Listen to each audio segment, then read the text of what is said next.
Hello friends, welcome to study tricks. इस lecture series में हम स्टार्ट कर रहे हैं general knowledge youth competition times की।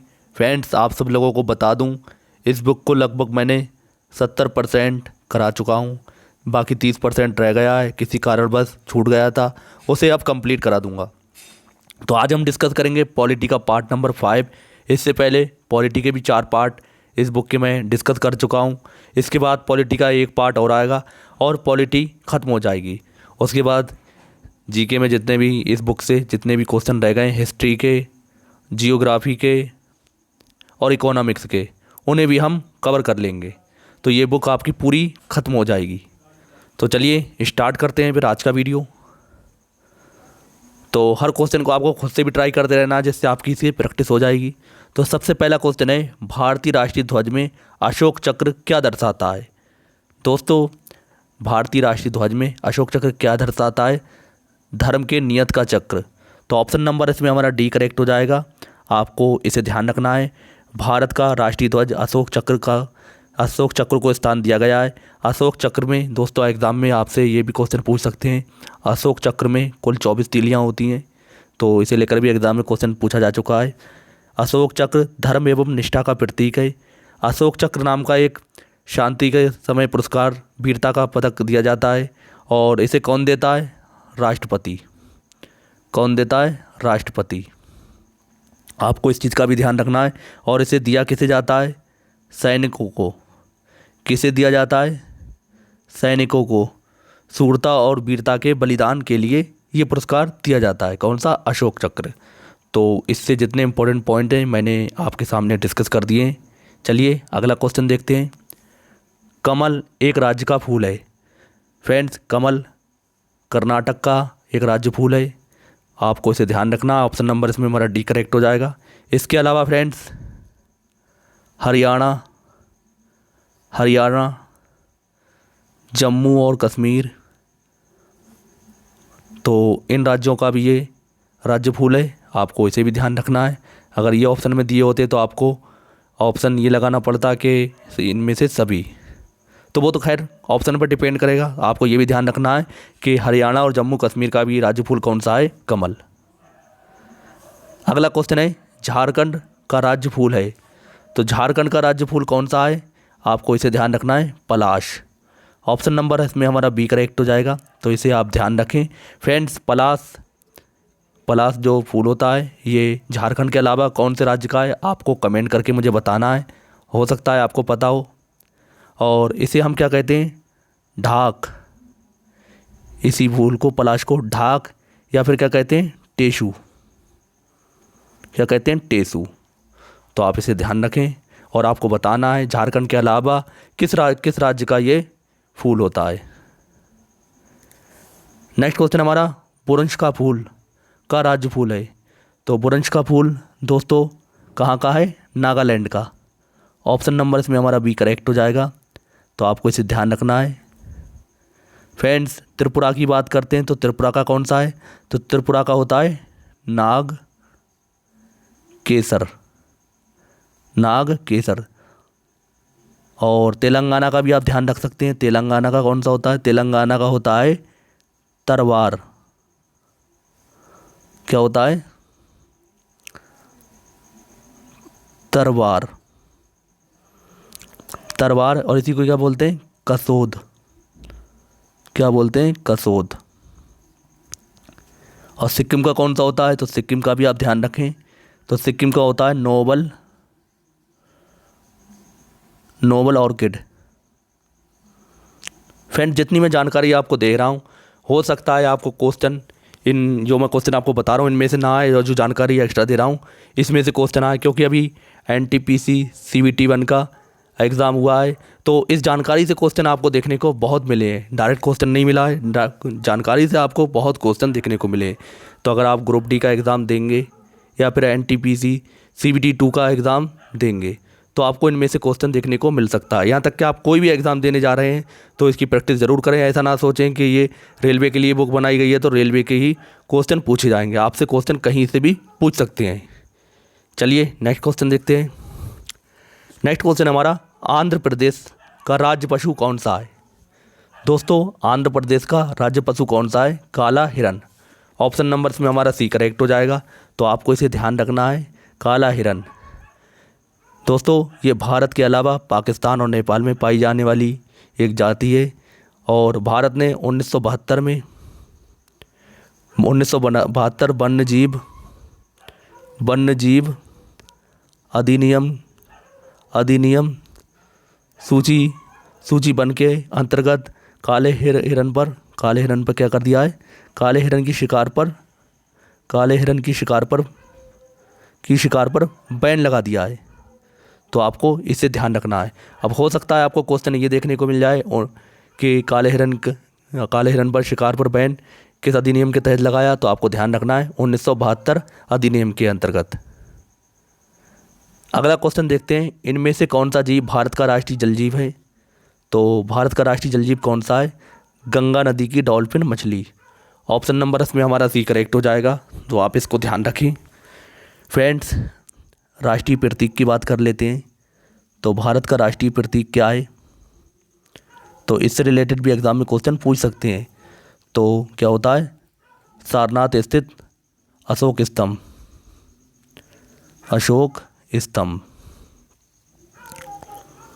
नेक्स्ट राष्ट्रीय ध्वज क्या है? तिरंगा, सबको पता होगा। राष्ट्रीय ध्वज क्या होता है? तिरंगा। नेक्स्ट और देख लेते हैं, राष्ट्रगान क्या है? सबको पता होगा, जनगण मन। राष्ट्रगीत कौन सा है? वंदे मातरम। दोस्तों जितनी भी मैं आपको जानकारी देता हूँ इन सबसे क्वेश्चन आए हुए हैं और आगे भी आने के चांसेस होंगे। राष्ट्रीय कैलेंडर की बात करते हैं। राष्ट्रीय कैलेंडर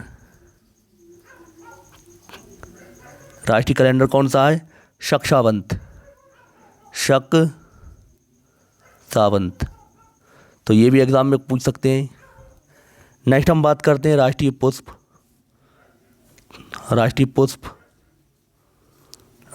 कौन सा है? कमल। राष्ट्रीय पुष्प कौन सा है? कमल। तो कमल का आपको साइंटिफिक नाम ध्यान रखना है। हो सकता है आपको एग्जाम में ये भी क्वेश्चन देखने को मिले। इसका नाम होता है निलंबो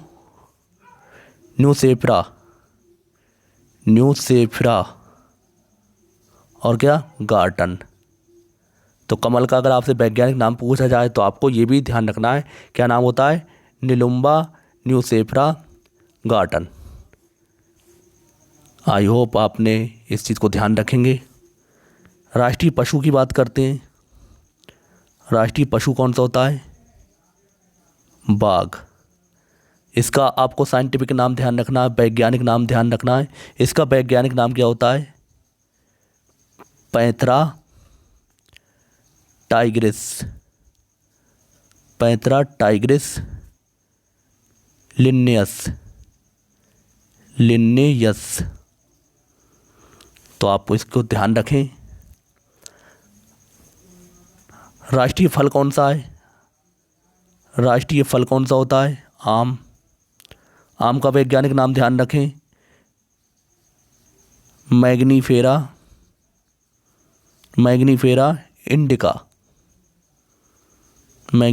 इंडिका। राष्ट्रीय वृक्ष की बात करते हैं।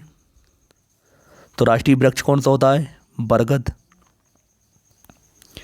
इसका वैज्ञानिक नाम ध्यान रखें, क्या नाम होता है? फाइकस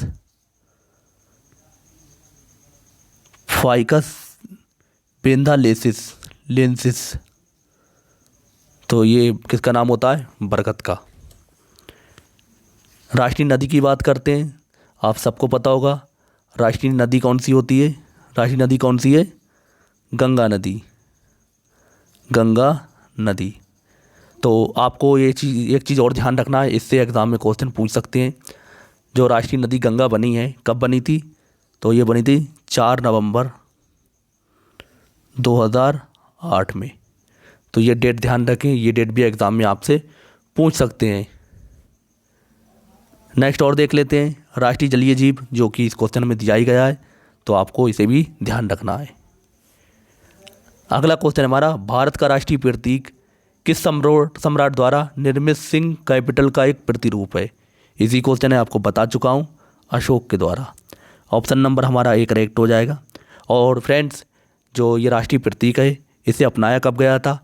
तो इसे अपनाया गया था 26 जनवरी 1950 में। तो आपको इसे ध्यान रखना है। और फ्रेंड्स, सिंह स्तंभ के आधार पर पुण्यकुस्नवध मुंड को निषद से एक सूत्र लिखा है, जो है सत्यमेव जयते। तो एग्जाम में यही पूछ सकते हैं ये कहाँ से लिया गया, तो किस लिया गया? मुखनिषद से। अगला क्वेश्चन हमारा, भारत का राष्ट्रीय गीत किसने लिखा? तो फ्रेंड्स, इसमें क्वेश्चन में कन्फ्यूजन होता है। एक होता है राष्ट्रीय गीत, एक होता है हमारा राष्ट्रगान। राष्ट्रीय गीत कौन सा होता है? वंदे मातरम। और राष्ट्रगान कौन सा है? जनगण मन। अब राष्ट्रीय गीत किसने लिखा है? तो राष्ट्रीय गीत लिखा है बंकिम चंद्र चटर्जी ने। और राष्ट्रगान किसने लिखा है? रविन्द्रनाथ टैगोर ने।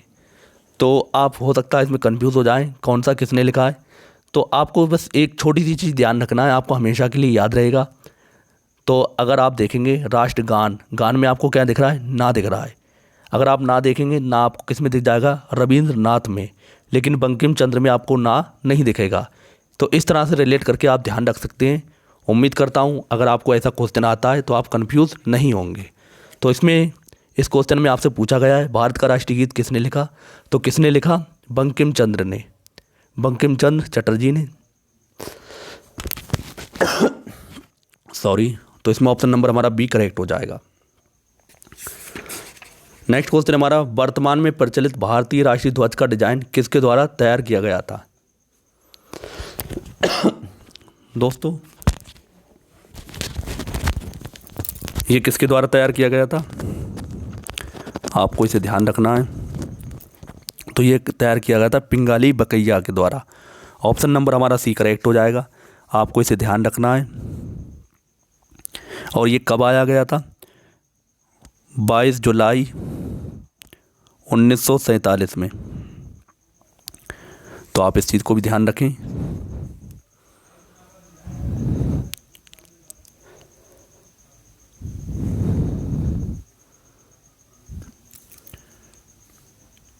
नेक्स्ट क्वेश्चन देखते हैं, राष्ट्रीय ध्वज संहिता 2002 है। दोस्तों, राष्ट्रीय ध्वज संहिता 2002 क्या है? तो आपको इसे ध्यान रखना है। ये क्या है? कार्यकारी निर्देशों का एक संकलन है। तो ऑप्शन नंबर इसमें हमारा ये करेक्ट हो जाएगा। आपको इसे भी ध्यान रखना है। अगला क्वेश्चन देखते हैं, भारत का राष्ट्रीय खेल किसे माना जाता है? तो इजी क्वेश्चन है, इसमें तो कुछ करना ही नहीं है। किसे माना जाता है? फील्ड हॉकी को। ऑप्शन नंबर हमारा ये करेक्ट हो जाएगा। अगला क्वेश्चन है हमारा, संस्कृत शब्द सत्यमेव जयते लिया गया है, ये किससे लिया गया है? इजी क्वेश्चन है। किससे लिया गया है? मुंडकोपनिषद से। ऑप्शन नंबर हमारा ये करेक्ट हो जाएगा। फ्रेंड्स, ये संस्कृत शब्द है, किससे लिया गया है? मुंडकोपनिषद से लिया गया है। ये भारत का राष्ट्रीय प्रतीक सारनाथ स्थित अशोक चक्र द्वारा निर्मित स्तंभ के आधार का भाग पर अंकित है, जिसे भारत सरकार ने 26 जनवरी 1950 में अपनाया था। तो आप इसको भी ध्यान रखें।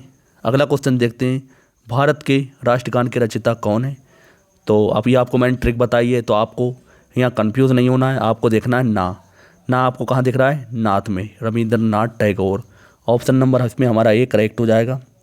आपको इस चीज़ का ध्यान रखना है। फ्रेंड्स, राष्ट्रगान गाने के लिए आपको कितना टाइम लगना चाहिए? 52 सेकेंड। तो ये एग्ज़ाम में एनटीपीसी के एग्ज़ाम हुए, ये क्वेश्चन पूछा गया था कि राष्ट्रगान गाने के लिए कितना समय लगना चाहिए? तो आपको ध्यान रखना है 52 सेकेंड। तो ये ज़्यादातर लोगों को पता भी होगा। अगला क्वेश्चन देखते हैं, संविधान के अनुसार तिरंगे की लंबाई एवं चौड़ाई के बीच का अनुपात कितना होना चाहिए? तो कितना होना चाहिए? 3:2, यानी कि इस तरह का होना चाहिए। इसकी लंबाई 3 और चौड़ाई 2, इस तरह का ये तिरंगा अपना होगा। आपको इसे ध्यान रखना है। जिसके ऊपर कैसा होगा, केसरिया, बीच में सफ़ेद और नीचे कौन सा होगा, हरा। तो आपको इसे ध्यान रखना है। अगला क्वेश्चन देखते हैं, भारत का राष्ट्रीय आदर्श बाग क्या है। तो भारत का राष्ट्रीय आदर्श बाग क्या है दोस्तों, सत्यमेव जयते। ऑप्शन नंबर इसमें हमारा एक करेक्ट हो जाएगा।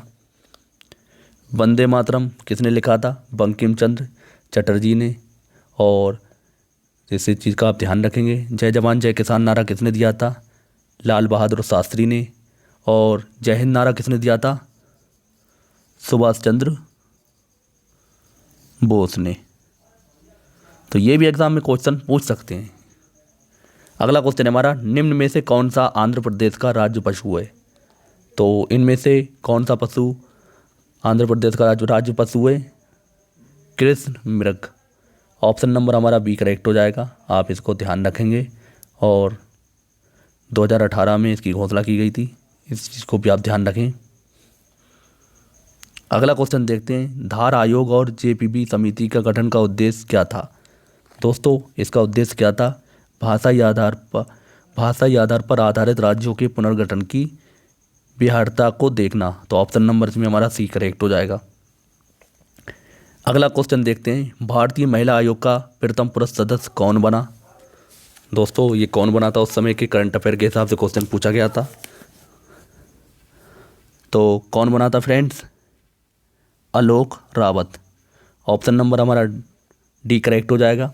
तो पूर्व जल संसाधन एवं सचिव 1977 बैच के सिक्किम कैडर के आईएएस अधिकारी आलोक रावत राष्ट्रीय महिला आयोग में पहले पुरुष सदस्य के रूप में नियुक्त किए गए थे।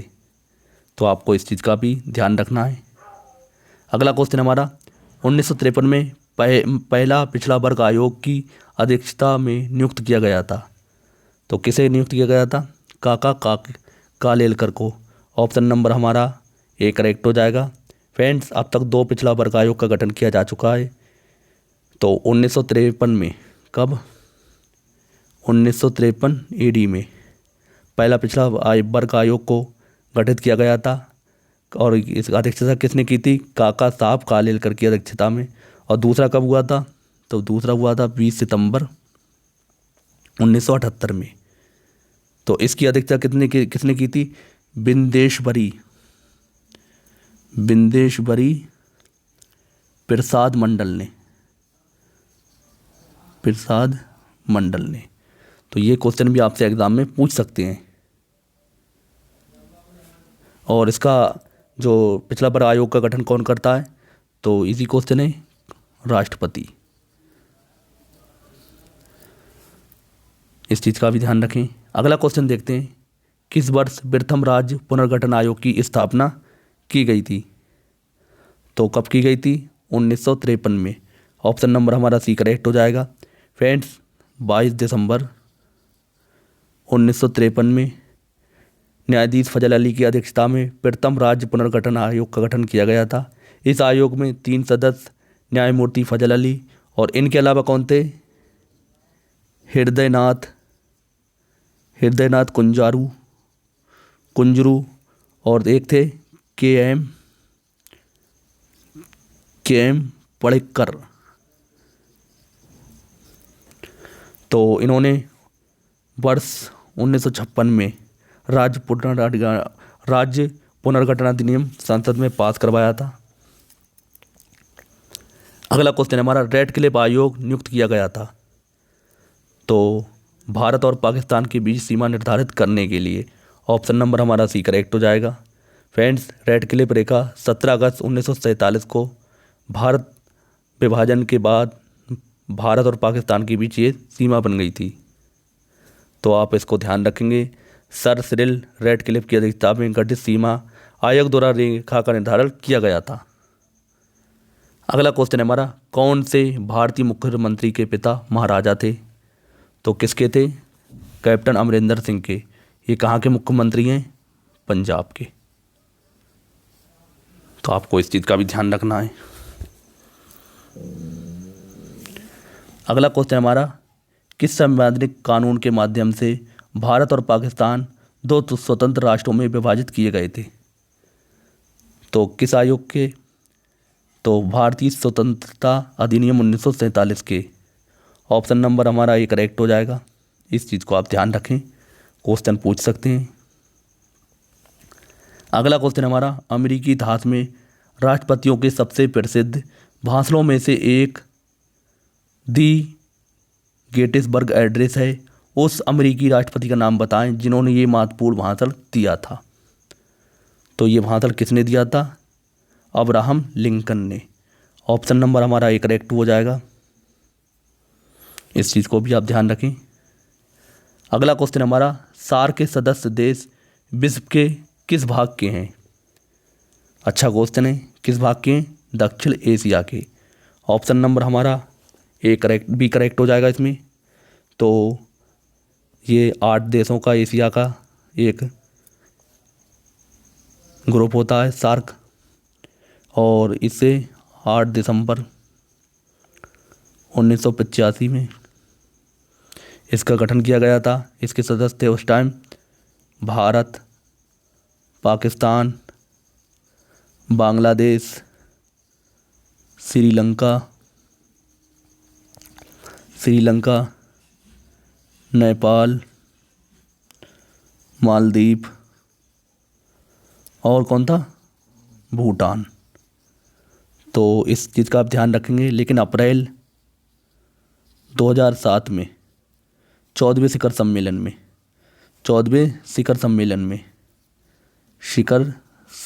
में अफ़गानिस्तान को भी इसका सदस्य बना दिया गया। तो इस चीज़ का आप ध्यान रखेंगे। एग्ज़ाम में ये क्वेश्चन आपसे पूछ सकते हैं कि अफ़गानिस्तान इसका सदस्य कब बना। तो आपको ध्यान रखना अप्रैल 2007 में। और सार्क का मुख्यालय कहाँ पे है? तो सार्क का मुख्यालय भी आप ध्यान रखें कहाँ पर है? काठमांडू, जो कि है नेपाल में। इसको भी आप ध्यान रखें। अगला क्वेश्चन हमारा, आईपीसी का विस्तार है। तो आईपीसी का विस्तार क्या है? Indian panel code. Option number इसमें हमारा सी करेक्ट हो जाएगा। फ्रेंड्स, भारतीय दंड संहिता इसी को हम बोलते हैं हिंदी में, यानी कि इंडियन पैनल कोड आईपीसी। तो भारत के अंदर भारत के किसी भी नागरिक द्वारा अपराधों की परिभाषा व दंड का प्रावधान करती है, किंतु ये संहिता भारत की सेना पर लागू नहीं होती है। फ्रेंड्स, आर्टिकल 370 हटने के बाद अमेरिका में जम्मू एंड कश्मीर में भी ये लागू हो गया है। तो आप इस चीज़ का भी ध्यान रखें। और ये कब स्टार्ट हुई थी? सन 1862 में ब्रिटिश काल में ये लागू हुई थी। तो आप इस चीज़ को ध्यान रखें। अगला क्वेश्चन देखते हैं, धारा 66A हाल ही में मीडिया के विवाद में था, ये धारा से संबंधित है।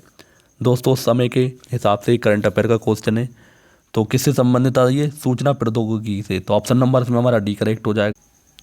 अगला क्वेश्चन देखते हैं, शिक्षा भारत सरकार के किस मंत्रालय का एक कार्य है? दोस्तों, शिक्षा भारत सरकार के किस मंत्रालय का एक कार्य है? मानव संसाधन विकास मंत्रालय का। ऑप्शन नंबर इसमें हमारा एक करेक्ट हो जाएगा। फ्रेंड्स, शिक्षा भारत सरकार के मानव संसाधन विकास मंत्रालय के अधीन कार्य करता है। आपको ये चीज़ ध्यान रखना है। भारत में मानव संसाधनों के विकास के लिए यह मंत्रालय जिम्मेदार होता है। तत्कालीन शिक्षा मंत्रालय 26 जुलाई 1985 से कार्य कर रहा है। तो आप इसको भी ध्यान रखें। नेक्स्ट क्वेश्चन हमारा, किस राज्य द्वारा सर्वप्रथम केंद्र की 3 तलाक ड्राफ्ट बिल का समर्थन किया गया? तो दोस्तों, समय के हिसाब से करंट अफेयर का क्वेश्चन है, तो इसमें उत्तर प्रदेश ऑप्शन करेक्ट हो जाएगा। ऑप्शन नंबर डी, यहाँ के मुख्यमंत्री योगी आदित्यनाथ हैं। अगला क्वेश्चन हमारा, ट्रिपल तलाक निम्नलिखित में से किससे संबंधित है? तो किससे संबंधित है ये? तलाक से। ऑप्शन नंबर हमारा बी करेक्ट हो जाएगा। फ्रेंड्स, ट्रिपल तलाक यानी कि 3 तलाक इस्लाम धर्म में दिए जाने वाला तलाक है, जिसे तलाक बिद्दत कहते हैं। क्या कहते हैं? तलाक बिद्दत। 3 तलाक के अंतर्गत पुरुष एक बार में 3 बार तलाक बोलकर फिर या पत्र या एसएमएस के जरिए या किसी भी इलेक्ट्रॉनिक माध्यम से अपनी पत्नी को तलाक दे सकता था, लेकिन मोदी जी ने ये ख़त्म कर दिया है। तो 3 तलाक बिद्दत पर बैन लग चुका है। इस चीज़ को आप ध्यान रखें। फ्रेंड्स, इस वीडियो में इतना ही रहने देते हैं। नेक्स्ट क्वेश्चन अगली वीडियो में कंटिन्यू करेंगे और आपके पॉलिटी के सारे क्वेश्चन यूथ बुक के ख़त्म हो जाएंगे। उसके बाद हम हिस्ट्री और जियोग्राफी के क्वेश्चन देखेंगे, फिर इकोनॉमिक्स के देखेंगे। तो ये हमारी जीके वाली बुक पूरी ख़त्म हो जाएगी। उसके बाद अगर आप चाहेंगे तो नेक्स्ट बुक स्टार्ट करेंगे, वरना आपको पढ़ाना स्टार्ट कर दिया जाएगा। आपको साइंस के भी लेक्चर कल से मिलने लगेंगे, तो साइंस की जो बुक पूरी रह गई है होने को, उसे भी हम पूरा करेंगे। तो फ्रेंड्स, मिलते हैं हम नेक्स्ट वीडियो में। तब तक के लिए जय हिंद, जय भारत।